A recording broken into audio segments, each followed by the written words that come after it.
This video is for Greenville University's BUSN 201 Business Communication course. This is Chapter 4, Part 1, the writing process. These are the topics we're going to talk about today. We'll talk about audience analysis, planning, drafting, revising, and proofreading. So successful business writing starts with careful analysis of our audience, and that is studying relevant aspects of the receiver. The writer then plans the purpose, content, and organization of the message. The first draft is written without much work on style, correctness,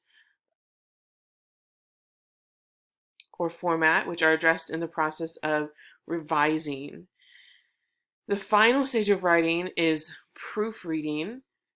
Business writing should be approached strategically. Okay, so we're doing this through a series of steps. And again, that first step is audience analysis. So let's talk a little bit more about that. What is the value of analyzing an audience?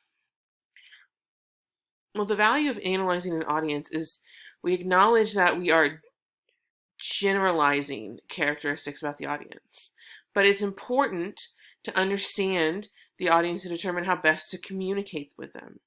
Is it a group of our peers? Is it a group of potential clients? Is it a group of employees that work for us? Is it a message for one person? Is it a message for 1,000 people? All of those change the way that we write. What I want you to remember about your audience is that no one is perfect. No one is perfect, and their reactions may not be perfect to our message. People need specific information. If you're changing someone's hours, we need to tell them what specifically they're changing to. If someone is getting a raise, we're not just going to go, hey, you're getting a raise. We want to tell them how much. If we're talking to a client about a potential contract, we want to give them specific details about price and delivery dates. Most people are going to be honest and reasonable. There are horror stories about dealing in customer service with someone who is just unreasonable and gets really upset, but most of the time people are honest and reasonable. People want to know what they will gain by taking action. So what does the person that you're talking to get out of this interchange or exchange? People don't like to be talked down to. So make sure you're not talking down to someone when you're delivering a message. And most people would react to your message the same way that you would if you had received it. So for example, I want you to think about the following situation. Let's say we own a hotel and we're changing our housekeepers' hours. Right now, our housekeepers work from 8 a.m. to 4 p.m., but we're going to change that to 8:30 a.m. to 4:30 p.m. Is this really a big change? Let's talk through how we can analyze the audience for this. So first, who is our audience if we're changing our housekeepers' hours? Pause the video for just a second. Think about that answer. So if you said the housekeepers, you're correct. But it's also the front desk staff and maybe any janitorial staff that we have. But the main audience there is our housekeepers. What is our relationship with the audience? Well, in this particular situation, we own the hotel or we're the manager. So we're the boss of the housekeepers. How is our audience likely to react? Now, for the most part, our audience probably isn't going to be that affected by a 30-minute change. Some might enjoy having an extra 30 minutes to sleep in the morning. Some might not mind the fact that they get off, that they don't have to be there as early, but they get off a little bit later. However, this will probably negatively affect some of our employees.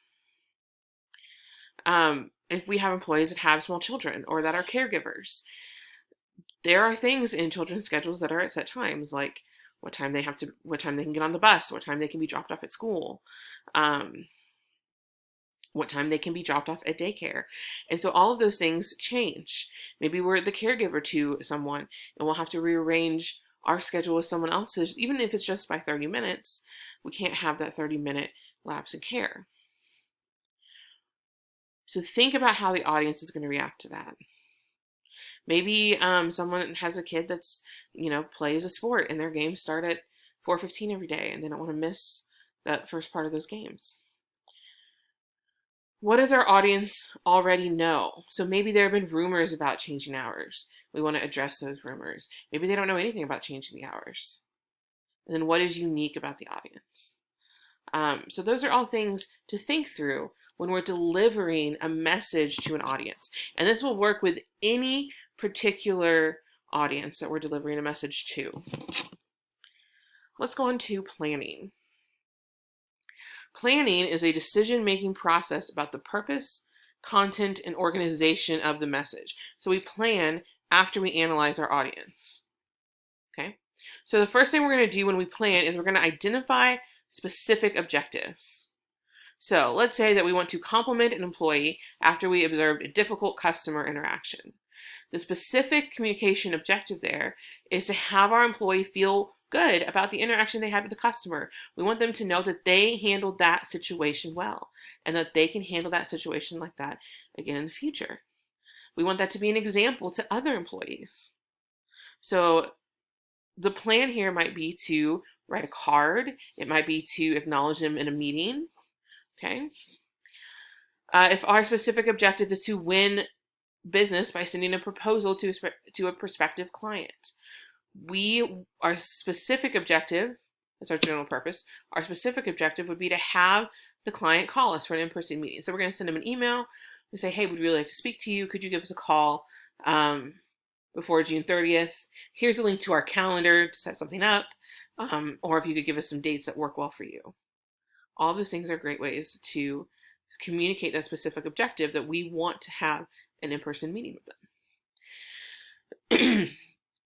Excuse me. Our general purpose statement could be to help the customer to find satisfaction, whatever is happening. Excuse me.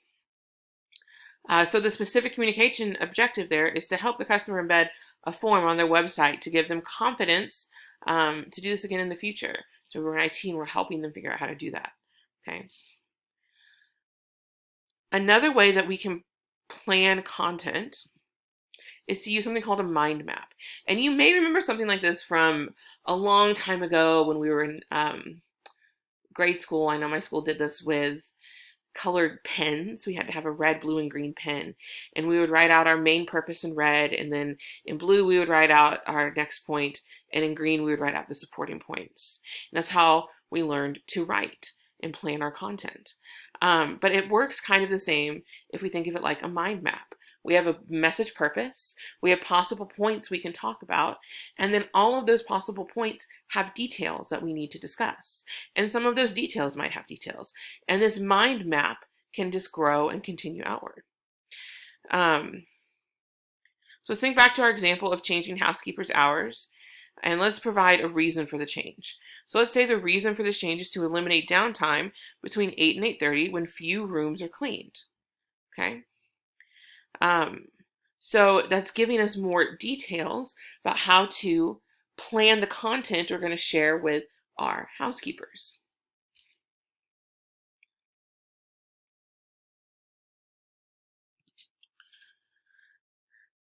Another thing that we can do is create a message outline. So we'll have the introduction, the purpose, the main points, and the preview.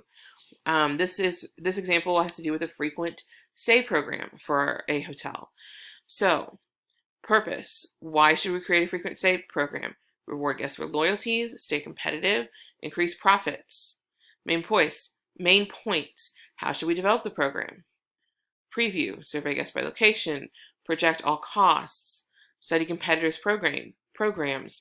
And then there's details that go within all of those different previews. Okay? Let's think about doing this through a direct approach. I want you to pause the video for a minute. I said moment and minute together. Moment and minute together. I want you to pause the video for a moment and read through this paragraph. Can you identify the purpose, main points, and preview? Let's talk through them. The purpose. Thank you for hiring our firm to redesign Bistro Q's menu. This report describes our initial dates, serves as a starting point for discussion. We look forward to your feedback on our proposed approach at our next meeting. So we have the direct approach with its purpose. The main points. We're excited about the opportunity to work with you and are confident that together we'll create an attractive, innovative menu that is easy to understand. And then the last point is our preview. In this report, we're telling them what they're going to see. You'll read the project objectives as we understand them, our straw model design, a proposed budget, and next steps. We can also take an indirect approach. Okay, so again, pause the video for just a minute, read through this paragraph.